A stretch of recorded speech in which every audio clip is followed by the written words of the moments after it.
Hello friends, Rihan learning concept के YouTube channel पर आपका हार्दिक स्वागत है, हार्दिक अभिनंदन है। पिछले वीडियो में हमने जॉन स्टुअर्ट मिल की पॉलिटिकल फिलोसफी को समझने का प्रयास किया था। इस वीडियो में हम जेरेमी बेंथम की जो फिलोसफी है, पॉलिटिकल फिलोसफी है, उसको समझने का प्रयास करेंगे।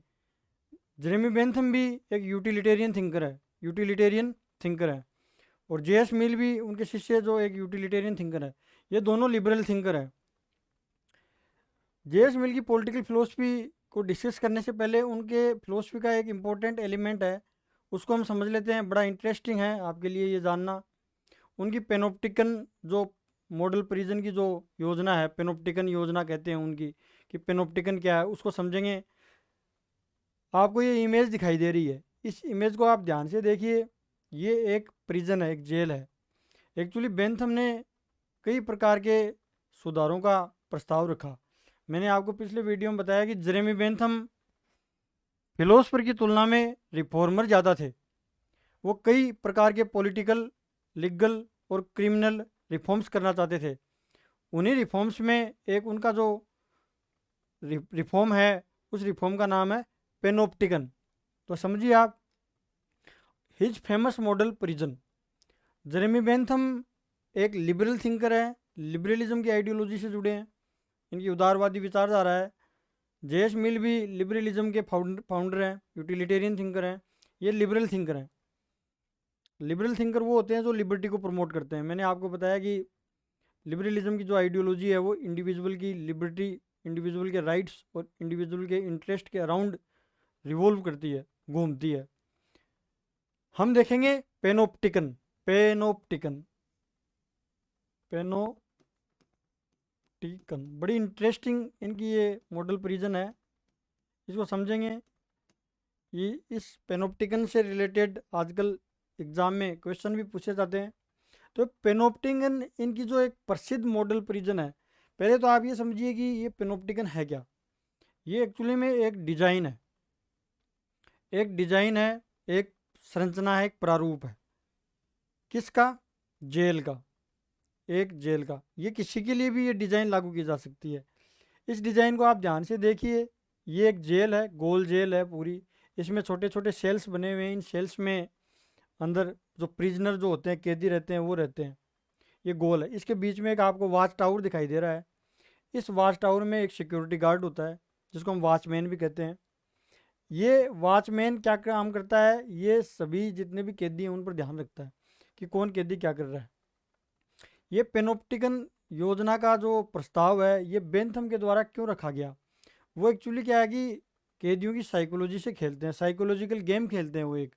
वो ये कहते हैं कि इस पेनोप्टिकन, इस वॉच टावर में कोई व्यक्ति बैठा है, जो गार्ड बैठा है, जो वॉचमैन बैठा है, वो एक्चुअली में इन कैदियों को दिखाई नहीं देता। इसकी संरचना ऐसी है कि वो कैदियों को दिखाई नहीं देता। लेकिन इस जेल की संरचना ऐसी बनाई गई है, इस राउंड गोल गोल जेल है, इसकी संरचना ऐसी बनाई गई है, इसकी स्ट्रक्चर ऐसी बनाई गई है कि सभी कैदी इस वॉचमैन को दिखाई देते हैं। तो इन कैदियों के मन में ये भय रहता है कि ये वॉचमैन हमें हमेशा देखता है, हमेशा देखता है। तो देखिए आप, डिजाइन ऑफ इंस्टीट्यूशनल बिल्डिंग। एक संस्थानिक भवन जो होता है, एक संस्था जो होती है, एक भवन, उसकी एक ये डिजाइन है पेनोप्टिकन। ये बेंथम का एक प्रसिद्ध मॉडल है। इसका ओरिजिन कहाँ से हुआ? Originate by English philosopher of social theorist Jeremy Bentham. जो इंग्लिश फिलोसफर हैं, ब्रिटिश फिलोसफर हैं, कौन? Jeremy Bentham. जो ब्रिटिश फिलोसफर हैं जेरेमी बेंथम, उनके द्वारा पेनोप्टिकन मॉडल का ओरिजिन किया गया। This plan of Jeremy Bentham's panopticon prison was drawn by Willey Reveley in 1791, 1791 में। विल्ली रेवले एक व्यक्ति का नाम है। देखिए आप, विल्ली रेवले, रेवले मैं लिख देता हूँ इधर, विल्ली रेवले, विल्ली रेवले। इन्होंने 1791 में ये पिक्चर ड्रा की थी। इस पेनोप्टिकन की जो पिक्चर है, वो विल्ली रेवले ने ड्रा की थी, ये पिक्चर बनाई थी। इस प्रारूप को उन्होंने बनाया था। तो आप समझिए, जो पेनोप्टिकन, जो बेंथम की जो प्लानिंग है, जो मॉडल प्रिजन है, उसमें बेंथम कैदियों की साइकोलॉजी के साथ खेलते हैं। अगर इस वॉच टावर में यदि वॉचमैन या सिक्योरिटी गार्ड नहीं भी होगा तो जो प्रिजनर हैं, जो कैदी हैं, उनके मन में ये भय होगा, साइकोलॉजिकली भय, कि हमें कोई देख रहा है। इसलिए वो अपने बिहेवियर पर कंट्रोल करेंगे, अपने व्यवहार पर वो नियंत्रण करेंगे। कोई वो ऐसी गतिविधि नहीं करेंगे जो अनैतिक होगी, या फिर वो जेल से भागने की कोशिश नहीं करेंगे। उनको ये लगेगा कि 24 आवर्स उनके ऊपर वॉच किया जा रहा है। किसके द्वारा? वॉचमैन के द्वारा। क्योंकि इस प्रिजन का मॉडल ऐसा ही है। बेंथम ने इस मॉडल को स्कूल्स, हॉस्पिटल्स, सेनेटोरियम्स, इनमें भी लागू करने का एक प्रस्ताव रखा था। तो आप इस इमेज को ध्यान से देखिए, पेनोप्टिकन योजना आपके समझ में आई होगी। Next, Bentham conceived the basic plan as being equally applicable to hospitals, school, sanatorium। जो स्कूल्स हैं, विद्यालय हैं, हॉस्पिटल, अस्पताल हैं, सैनिटोरियम्स हैं, ये जितने भी संस्थाएं हैं, इन सभी में बेंथम ने इस योजना को लागू करने की सिफारिश की थी कि सभी संस्थाओं में इस योजना को लागू किया जाए। आज वर्तमान में आप जैसे सीसीटीवी कैमरे को देखते हो, सीसीटीवी कैमरे भी इसी सिद्धांत के ऊपर काम करते हैं। यदि सीसीटीवी कैमरा बंद भी है तो भी व्यक्ति का व्यवहार नियंत्रित रहता है। आप लोग देखोगे कि व्यक्ति या इंडिविजुअल का जो बिहेवियर है वो कंट्रोल में है। मॉडर्न मॉडर्न सीसीटीवी कैमरे जो हैं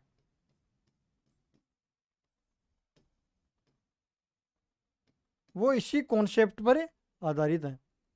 वर्तमान में अस्पतालों में, विद्यालयों में और विभिन्न कंपनियों में जो भी सीसीटीवी कैमरा जो लगाए गए हैं वो इसी मॉडल के तहत लगाए जाते हैं। इसके बाद एक बेंथम की एक सिद्धांत है, वो नेचुरल राइट्स का, एक्चुअली नेचुरल लॉ, जो नेचुरल राइट्स हैं, प्राकृतिक अधिकार हैं, उनकी वो आलोचना करते हैं, उनको क्रिटिसाइज करते हैं। वो देखिए कैसे हम पढ़ेंगे। Bentham's critique of natural law and natural right. Natural right, प्राकृतिक अधिकार, नेचुरल लॉ जो प्राकृतिक कानून है, उनकी आलोचना करते हैं बेंथम। एक्चुअली उनको वो राइट्स मानते ही नहीं है। वो उनको क्या कहते हैं? Simple nonsense. और यहाँ पर नॉनसेंस का मतलब क्या है? मीनिंगलेस, जिनका कोई महत्व नहीं है। नॉनसेंस अर्थात जिनका कोई महत्व नहीं है, मीनिंगलेस।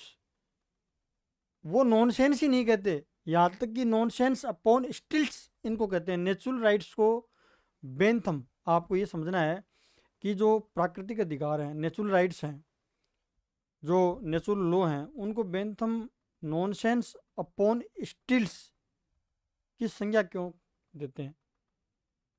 वो एक सुपरलेटिव डिग्री का प्रयोग करते हैं, अर्थात एक हाईएस्ट ऑर्डर ऑफ नॉनसेंस की बात करते हैं। वो कहे कि natural rights are nonsense upon stilts, अर्थात स्टिल्स के ऊपर नॉनसेंस। आपको ये इमेज दिखाई दे रही होगी, इस इमेज के माध्यम से आप ये अंत में समझ पाओगे कि बेंथम ऐसा क्यों कहते हैं। मैं इससे पहले इसकी थोड़ी व्याख्या कर देता हूँ। एक्चुअली बेंथम ये कहना चाहते हैं कि नेचुरल राइट्स मीनिंगलेस इसलिए हैं क्योंकि उनको लागू करने के लिए कोई प्रॉपर अथॉरिटी नहीं है, प्रॉपर कोई लीगल सिस्टम उनको लागू करने के लिए नहीं है। बेंथम कहते हैं कि राइट्स मीनिंगफुल तभी होते हैं जब हमें ये पता हो कि राइट्स को एनफोर्स कौन करेगा, अर्थात उनको लागू कौन करेगा, उन अधिकारों को। कोई कॉन्स्टिट्यूशन होगा, कोई रिटर्न ड्राफ्ट होगा, कोई रिटर्न लॉ होगा उनको लागू करने के लिए, या फिर कोई ऐसी अथॉरिटी होगी कि उसके माध्यम से उनको लागू किया जाए। देखिए आप आगे, बेंथम क्या कहते हैं कि they established and enforced by a legal system. इसको बेंथम लीगल पॉजिटिविज्म भी कहते हैं। लीगल पॉजिटिविज्म क्या है? मैं आपको बताऊं कि पॉजिटिव लॉ, जो हमने एक वीडियो बनाया था होप्स के ऊपर, उसमें हमने पॉजिटिव लॉ के बारे में डिस्कस किया था कि पॉजिटिव लॉ वो लॉ होते हैं जिनको मैन मेड, अर्थात मनुष्य के द्वारा बनाए जाते हैं। मनुष्य, एक्चुअली पॉजिटिव लॉ नेचुरल जो स्टेज है, स्टेट ऑफ नेचर है, उसमें होते हैं वो, लेकिन वो डिस्कवर किए जाते हैं किसके द्वारा? मनुष्य के द्वारा, और उनको बनाए जाते हैं। जैसे ट्रैफिक लॉ, ट्रैफिक लॉ एक पॉजिटिव लॉ है, मनुष्य के मैन मेड लॉ इनको कहते हैं। तो इसको हम कहते हैं लीगल पॉजिटिविज्म। इसका मतलब क्या? Laws and command issued by appropriate authority. कोई अप्रोप्रिएट अथॉरिटी होती है, कोई निश्चित अधिकृत संस्था होती है, उसके द्वारा ये सारे अधिकार निकलते हैं, अर्थात उस अथॉरिटी के द्वारा ये इश्यू किए जाते हैं। ये कौन? ये राइट्स, ये लीगल होते हैं, सपोर्टेड बाय ये लीगल सिस्टम। एक लीगल सिस्टम के द्वारा इन राइट्स को सपोर्ट किया जाता है। कौन से राइट्स को? जो राइट्स हमारे कॉन्स्टिट्यूशनल राइट्स हैं, जो कॉन्स्टिट्यूशन में लिखे गए हैं। लेकिन नेचुरल राइट्स को बेंथम क्या कहते हैं? मीनिंगलेस कहते हैं। और बेंथम एक शर्त लागू करते हैं, एक कंडीशन लागू करते हैं कि नेचुरल राइट्स मीनिंगलेस इसलिए हैं क्योंकि इनको लागू करने के लिए किसी भी प्रकार की प्रॉपर अथॉरिटी नहीं है। कौन तो इनको एनफोर्स करेगा, कौन इनको लागू करेगा, कौन इनकी व्याख्या करेगा, कौन ये न कोई रिटर्न ड्राफ्ट में लिखे हुए हैं। इस इमेज को आप देख पा रहे हो, ये जो स्टिल्स का मतलब ये है कि ये जो लट्ठा है, जो लकड़ी है, वुडन स्टिक है, वुडन स्टिक जो लकड़ी है, इस लकड़ी के ऊपर ये बच्चा खड़ा है। इस लड़के ने, इस बच्चे ने अपनी हाइट को इंक्रीज कर लिया, अर्थात ये और अधिक लंबा हो गया है। ये लड़का पहले से कम 3 या 4 फुट लंबा हो गया। अर्थात बेंथम कहना चाहते हैं, बेंथम इस लड़के की तुलना तो किससे कर रहे हैं? नेचुरल राइट से। नेचुरल राइट्स, इसको कह रहे हैं वो नॉनसेंस। नॉनसेंस तो है ही, प्राकृतिक अधिकार महत्वहीन तो है ही, नॉनसेंस तो है ही। अपॉन स्टिल्स, अर्थात वो वुडन स्टिक के सारे और अधिक, मतलब ऊपर है, मतलब नॉनसेंस से भी कुछ ज़्यादा वो, अर्थात वो सुपरलेटिव डिग्री का प्रयोग कर रहे हैं। ये जो वुडन स्टिक है, ये जो लकड़ी आपको जो दिखाई दे रही है, इस पर ये बच्चा खड़ा है, इसको कहते हैं स्टिल्स।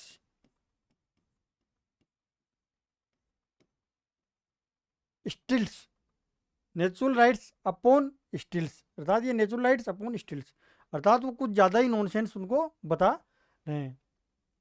तो मैंने आपको बताया कि बेंथम लीगल राइट्स की बात करते हैं, पॉलिटिकल राइट्स की बात करते हैं, वो एक्चुअली उन राइट्स की बात करते हैं जिनको प्रैक्टिकल इम्प्लीमेंट किया जा सके, अर्थात जो थ्योरिटिकल है वो राइट्स नहीं है, प्रैक्टिकल इम्प्लीमेंटेशन उनका संभव हो। तो देखिए आप, ये इमेज आपको समझ में आई होगी, तो नोट कर लीजिए आप।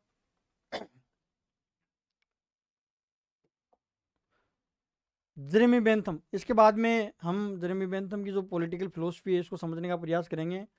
इससे पहले हमने जेरेमी बेंथम की दो जो महत्वपूर्ण कॉन्सेप्ट हैं उनको समझने का प्रयास किया। एक तो पेनोप्टिकन जो योजना है, दूसरी हमने उनकी जो नेचुरल राइट्स के ऊपर जो उनकी, जो उन्होंने क्या कहा, उनको नेचुरल राइट्स को नॉनसेंस अपॉन स्टिल्स कहा, उसको हमने समझने का प्रयास किया। अभी हम जेरेमी बेंथम की पॉलिटिकल फिलोसफी को समझने का प्रयास करेंगे।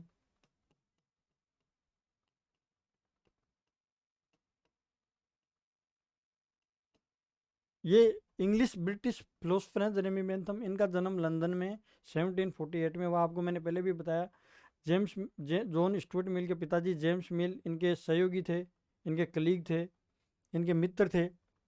वो वो बेंथम की जो यूटिलिटेरियन फिलोसफी है उसको बिल्ड करने में उनकी सहायता भी करते हैं। इनको फाउंडर ऑफ यूटिलिटेरियनिज्म भी कहा जाता है, उपयोगितावाद का पिता। जेरेमी बेंथम को उपयोगितावाद का संस्थापक और पिता के नाम से भी जाना जाता है। ये एक्चुअली एनलाइटनमेंट थिंकर हैं। बेंथम उस पीरियड से बिलोंग करते हैं जिस समय एनलाइटनमेंट हो रहा था, औद्योगिक क्रांति हो रही थी, पुनर्जागरण हो रहा था, वैज्ञानिक खोजें हो रही थी, अर्थात नेचुरल साइंस में नए नए प्रयोग हो रहे थे। उस पीरियड से ये बिलोंग करते हैं कि साइंस की प्रोग्रेस हो रही थी, वैज्ञानिक दृष्टिकोण की प्रोग्रेस हो रही थी, साइंटिफिक टेम्परामेंट लोगों का बढ़ रहा था। एनलाइटनमेंट थिंकर हैं ये। एक्चुअली में क्या है कि उस समय इन्फ्लुएंस्ड बाय नेचुरल साइंसेज। जो नेचुरल साइंसेज है, प्राकृतिक विज्ञान, नेचुरल साइंसेज में हम किस किस को शामिल करते हैं, जैसे फिजिक्स है, केमिस्ट्री है, मैथमेटिक्स है, इन सभी से वो इन्फ्लुएंस थे, इन सभी से वो प्रभावित थे। कौन? Jeremy Bentham. नेचुरल साइंसेस में जैसे प्रयोग और सिद्धांत निर्माण किए जा रहे थे, तो वो ये सोच रहे थे कि हम सोशल साइंस में भी इन सिद्धांतों का निर्माण हम कर सकते हैं। नेचुरल साइंसेज में जिन मेथड्स का प्रयोग किया जाता है, उन मेथड्स के प्रयोग से हम प्रैक्टिकल इम्प्लीमेंटेशन हम सोशल साइंस में भी कर सकते हैं, सोशल साइंस में भी हम सुधार करना चाहते हैं। तो वो एक ऐसी थ्योरी बिल्ड करना चाहते थे जिससे वो कोई एक थ्योरी बना सकें। He wanted same development in social sciences. Jeremy Bentham social sciences में भी सेम विकास चाहते थे, सेम डेवलपमेंट चाहते थे। More than A philosopher he was a reformer. मैंने आपको बताया पहले भी कि जेरेमी बेंथम फिलोसफर से ज़्यादा रिफॉर्मर थे। वो कई प्रकार के पॉलिटिकल, लीगल, क्रिमिनल रिफॉर्म्स चाहते थे। आगे देखिए। अगर वीडियो आपको अच्छा लग रहा है तो आप चैनल को सब्सक्राइब कीजिए, लाइक कीजिए और कमेंट कीजिए। देखिए he wanted to develop simple practical principle that can be implemented. Practical principle वो होते हैं जिनको हम प्रैक्टिकली अप्लाई कर सकते हैं, अर्थात उनको हम इम्प्लीमेंटेशन कर सकते हैं, यथार्थ में कुछ उनका हो, वास्तविकता से उनका जुड़ाव हो, प्रैक्टिकल इम्प्लीमेंटेशन हो। अर्थात वो ऐसे प्रिंसिपल्स का निर्माण करना चाहते थे, ऐसे सिद्धांतों का निर्माण करना चाहते थे जो वास्तविकता और यथार्थता से जुड़े हों। ही प्रपोज्ड मैनी लीगल, पॉलिटिकल और क्रिमिनल रिफॉर्म्स। बेंथम ने कई प्रकार के लीगल, पॉलिटिकल और क्रिमिनल आपराधिक जो सुधार हैं उनके ऊपर प्रस्ताव रखे। उनकी फेमस जो मॉडल प्रिजन है पेनोप्टिकन, वो भी एक लीगल रिफॉर्म था। तो मैंने आपको पहले इस वीडियो में सबसे पहले हमने पेनोप्टिकन जो प्लानिंग है, मॉडल प्रिजन है, उसको डिस्कस कर लिया है। आगे देखिए, उनके मेजर वर्क देख लेते हैं। उन बेंथम ने कई वर्क्स की रचना की है। उनके दो मेजर वर्क हैं, उन दो मेजर वर्क में उनकी पॉलिटिकल फिलोसफी रखी हुई है। वो मेजर वर्क इनके ऊपरी ऊपर मैंने लिख दिए हैं, दोनों, फर्स्ट और सेकंड। फर्स्ट जो है ए फ्रेगमेंट ऑन गवर्नमेंट, जो 1776 में लिखते हैं। Second and an introduction to the principles of morals and legislation, ये 1789 में लिखते हैं जेरेमी बेंथम। ये जो ऊपर वाले जो दो ग्रंथ मेजर वर्क है इनके, इनमें इनकी पॉलिटिकल फिलोसफी रखी हुई है, पॉलिटिकल फिलोसफी।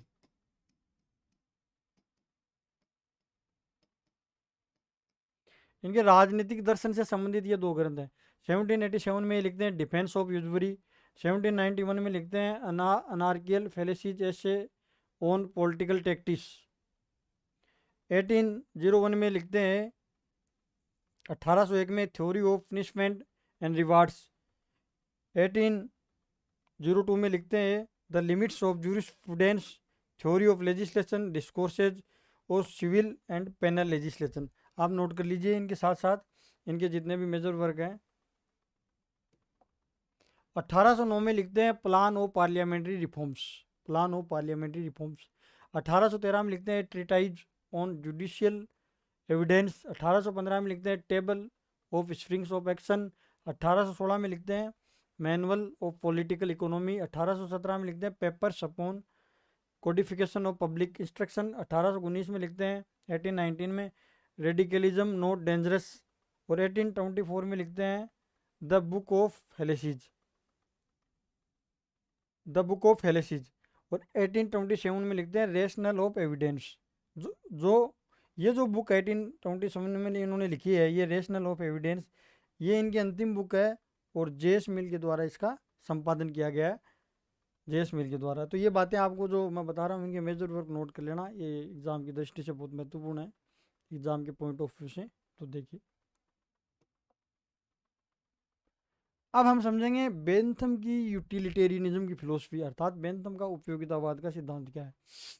जेस मिल ने क्या क्या इसमें परिवर्तन किए, वो तो हमने जेस मिल के वीडियो में हमने देख लिए क्या क्या संशोधन किया। बेंथम एक यूटिलिटेरियन थिंकर है। यूटिलिटेरियन उपयोगितावाद की विचारधारा उदारवाद की एक शाखा है।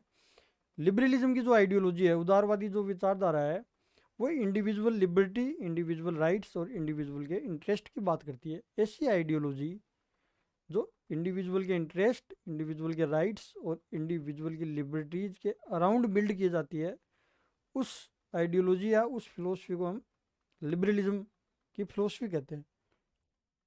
यूटिलिटेरियन जो फिलोसफी है, यूटिलिटेरियनिज्म की फिलोसफी, ये एक्चुअली इसका जो हम इसको ट्रेस करेंगे ये कहाँ से आती है। ये एक्चुअली एपिक्यूरियनवादियों ने एक पाठ पढ़ाया था, एक लेसन पढ़ाया था कि व्यक्ति को हमेशा सुखों की तरफ भागना चाहिए, उसको हमेशा दुखों को त्याग देना चाहिए, दुखों से दूर रहते हुए सुखों को प्राप्त कर लेना चाहिए, अर्थात सुख की कामना व्यक्ति को हमेशा करते रहना। ऐसा पाठ किसने पढ़ाया था? एपिक्यूरियनवादियों ने। बेंथम क्या कहते हैं यूटिलिटेरियनिज्म की फिलोसफी में? बेंथम एक्चुअली एक सिद्धांत का निर्माण करते हैं, यूटिलिटी या उपयोगिता, उपयोगिता की बात करते हैं कि उपयोगिता क्या है। और इसमें तीन बातें बताते हैं। एक तो मनोवैज्ञानिक सुखवाद, जिसको हम कहते हैं साइकोलॉजिकली हेडोनिज्म, जिसको मनोवैज्ञानिक सुखवाद भी कहते हैं। ये समझिए आप, मनोवैज्ञानिक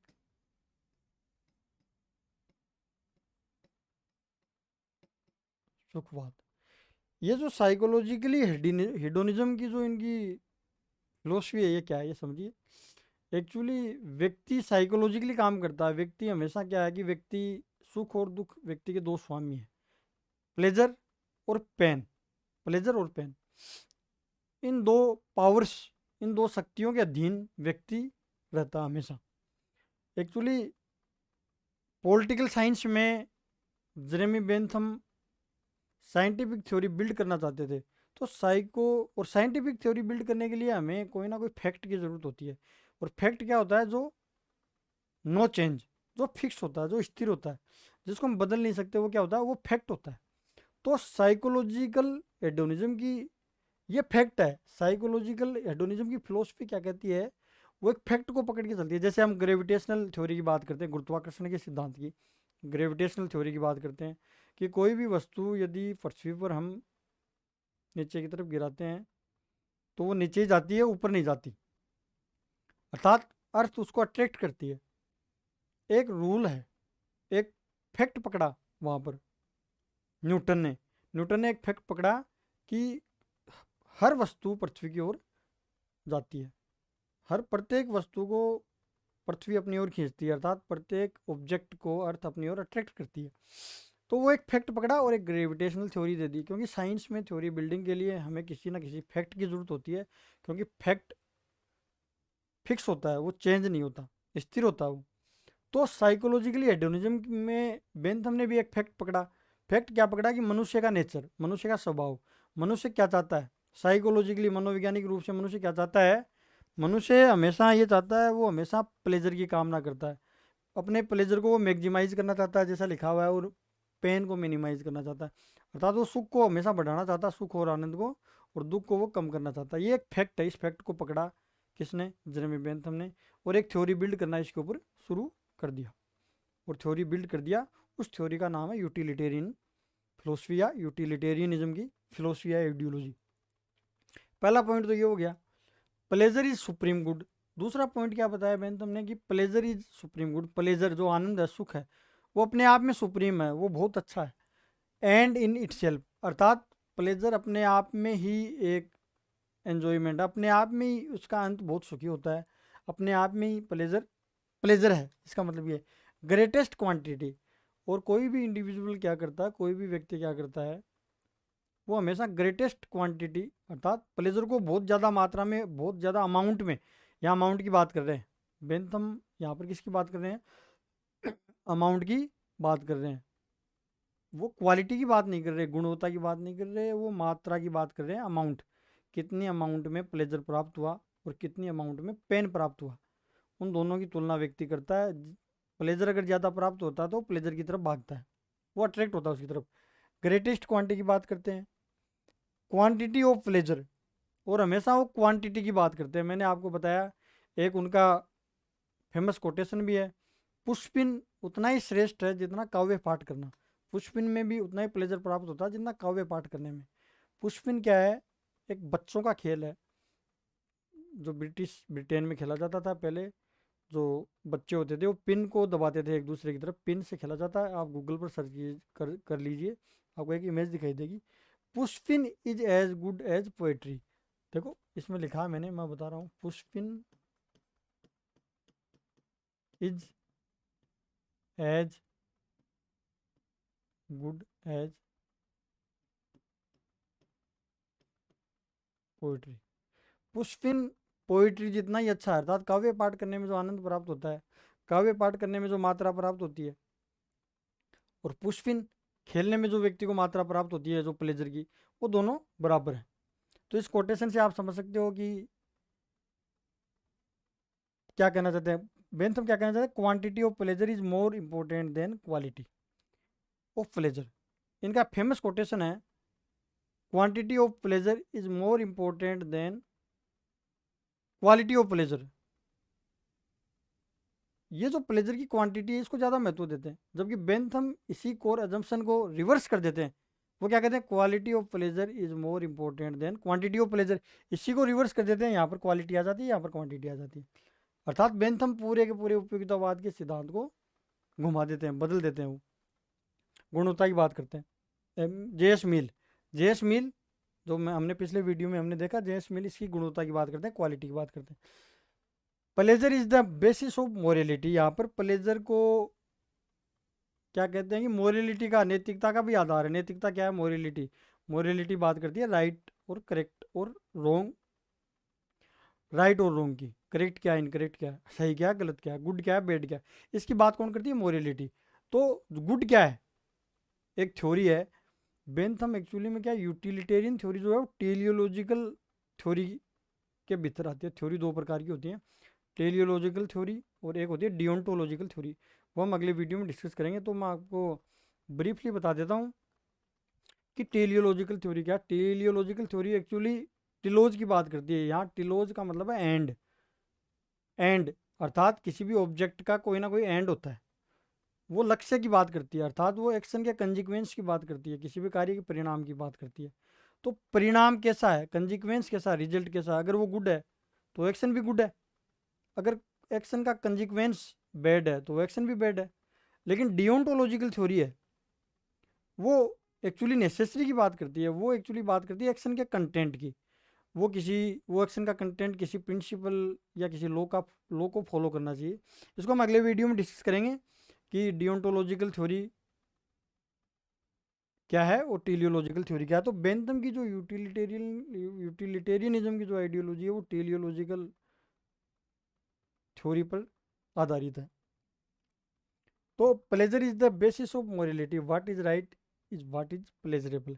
सही वो है जो जिससे हमें प्लेजर प्राप्त हो, अर्थात गुड वो है जिससे हमें प्लेजर प्राप्त हो। तो बेंथम की थ्योरी इसी सिद्धांत पर आधारित है।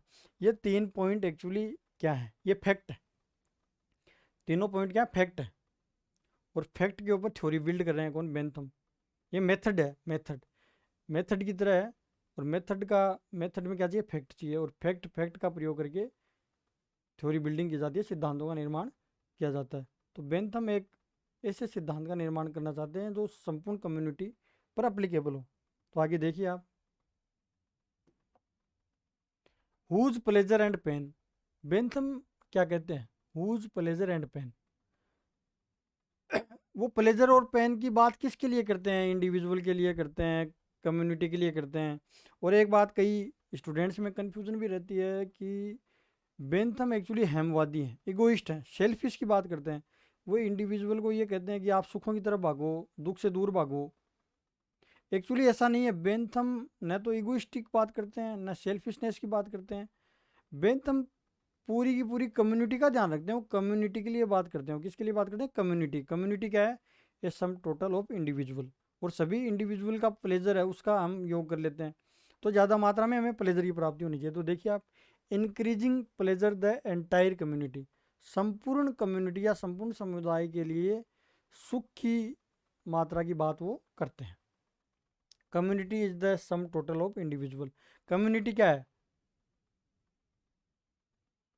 इंडिविजुअल्स का योग मात्र है कम्युनिटी। और इंडिविजुअल के प्लेजर्स का योग कर दिया जाए, ABCDEFGH, इंडिविजुअल्स के प्लेजर्स का योग कर दिया जाए तो वो कम्युनिटी का प्लेजर हमारे सामने आ जाता है। We need to add together the individual pleasure of all. हमें आवश्यकता किसकी है? इंडिविजुअल के प्लेजर के मापन की, उनको फिर ऐड करने की। फिर लेकिन बेंथम कहते हैं मेजरमेंट कैसे करें, प्लेजर और पेन का मेजरमेंट कैसे करें। इसके लिए बेंथम एक फार्मूला डेवलप करते हैं। फार्मूला जैसे हम गणित में करते हैं ना, फार्मूला। फार्मूला डेवलप, और फार्मूले से सूत्र लगा करके हम सवालों को निकाल लेते हैं। थ्योरी में क्या होता है, साइंस में क्या होता है, साइंस में भी, फिजिक्स वगैरह में क्या होता है? फार्मूलाज होते हैं। फार्मूलाज का प्रयोग करके हम क्या करते हैं कि सिद्धांतों का निर्माण करते हैं। तो देखिए आप, इस फॉर्मूला का नाम है सुख मापक यंत्र। सुख सुख मापक यंत्र, फेलिसिफिक कैलकुलस। इंग्लिश में ध्यान रखिए आप, हिंदी में इसके कई नाम मिलते हैं। फेलिसिफिक कैलकुलस ये एक यंत्र है, एक मैकेनिज्म का डेवलपमेंट कर रहे हैं वो। ये एक फॉर्मूला है। इस फॉर्मूला के प्रयोग से बेंथम मेजरमेंट करते हैं किसका? प्लेजर कितना मिल रहा है और पेन कितना मिल रहा है। बेंथम बाकायदा गणित की तरह प्रयोग कर रहे हैं। गणित में जैसे हम सवाल निकालते हैं वैसे वो सोच रहे हैं। और वो क्या बताते हैं? Pleasure and pain to be measured along 7 dimension. वो 7 डायमेंशन बताते हैं प्लेजर और पेन को मेजर करने के लिए, मापने के लिए, सुख और दुख को मापने के लिए बेंथम 7 प्रकार के आयाम बताते हैं। कौन कौन से आयाम है देखो। इंटेंसिटी, इंटेंसिटी का मतलब है तीव्रता। तीव्रता यहाँ पर कितनी है, सुख की तीव्रता थोड़ी है या ज़्यादा है, मतलब सुख कम समय के लिए मिल रहा है या ज़्यादा समय के लिए मिल रहा है। इंटेंसिटी का मतलब ये है। ये 7 आपको पॉइंट देखने हैं। इन 7 पॉइंट के आधार पर ही हम एक्चुअली ये बता पाएंगे कि एक इंडिविजुअल को कितना पेन हो रहा है, कितना प्लेजर उसको मिल रहा है।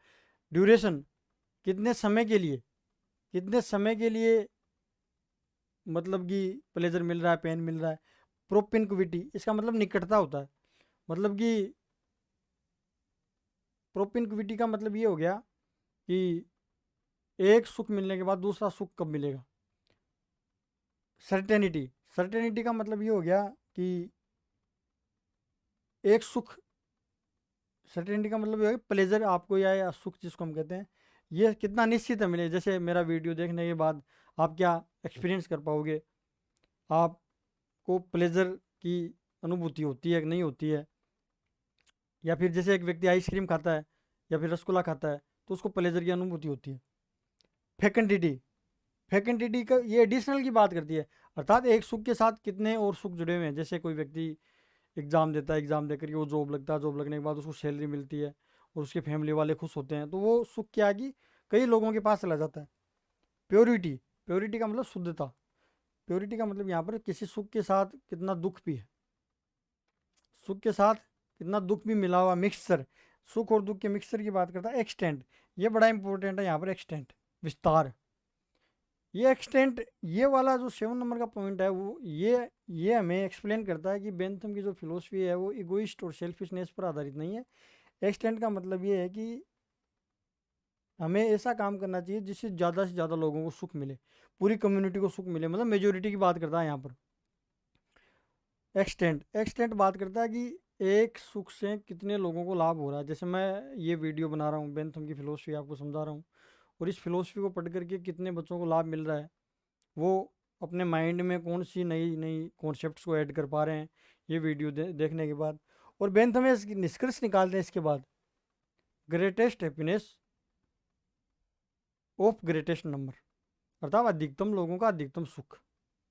ये जो पूरी की पूरी एक कॉन्सेप्ट, ये पूरा का पूरा स्टेटमेंट देते हैं Bentham, greatest happiness of greatest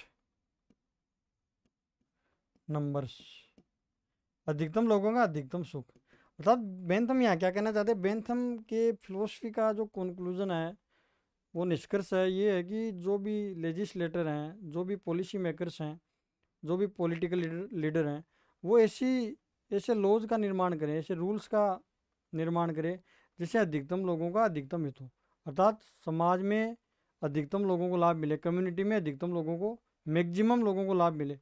ऐसे कानूनों का निर्माण करना चाहिए जिससे समाज में अधिकतम लोगों को लाभ मिले। और वर्तमान में भी ये बड़ा रेलिवेंट है। बेंथम की जो फिलोसफी है, बेंथम की जो ये कॉन्सेप्ट है, ये बड़ी रेलिवेंट है वर्तमान में भी। जो पॉलिसी मेकर्स हैं इस कॉन्सेप्ट या इस थ्योरी को यूज़ लेकर के अपने पॉलिसी मेकिंग का कार्य करते हैं। तो बेंथम का निष्कर्ष गवर्नमेंट और स्टेट के द्वारा ऐसे कार्य किए जाने चाहिए जिससे सोसाइटी में या कम्युनिटी में greatest happiness of greatest number के आधार के ऊपर लोगों को प्लेजर मिले। तो बेंथम की आज इस वीडियो में हम लोग इतना ही डिस्कस करेंगे, और बेंथम की फ़िलोसफी के जो दूसरे पार्ट हैं वो हम अगले वीडियो में डिस्कस करेंगे। Thank you so much.